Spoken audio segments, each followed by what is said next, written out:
салом алейкум ба ҳама тамошобинони барномаҳои канали Юристи Ҷей. Видеои нав боварӣ дорам хушхабар ба кулли мардуми тоҷикай оиди мачит сохтмони мачити ҳама калонтарин дар ҷумҳурии Тоҷикистон ки сохтмонаш аз соли 2011 сол оғоз шида буд ва хушбахтона 9 сентябри соли 2019 бояд ба анҷом раса.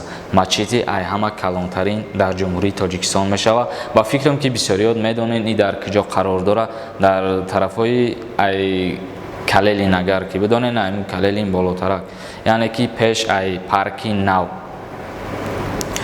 ва ин мачити нав зиёда 120 000 ҷои нишаст дора барои намозхона ва 4000 ҷо барои мошино кардагиянд, яъне ки стоянкаш барои 4000 мошинай.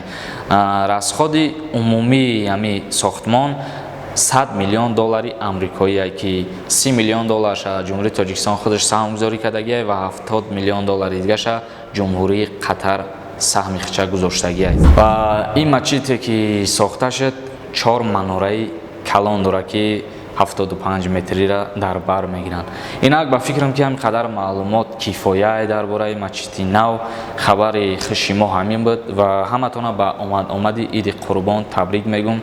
дар канали ма Юристи Ҷей подписатсия кунед ва ягон саволи дига боша метавонед дар поёни ҳамин видео дар комментария саволтона пешкаш кунед. дар паноҳи Худо бошед.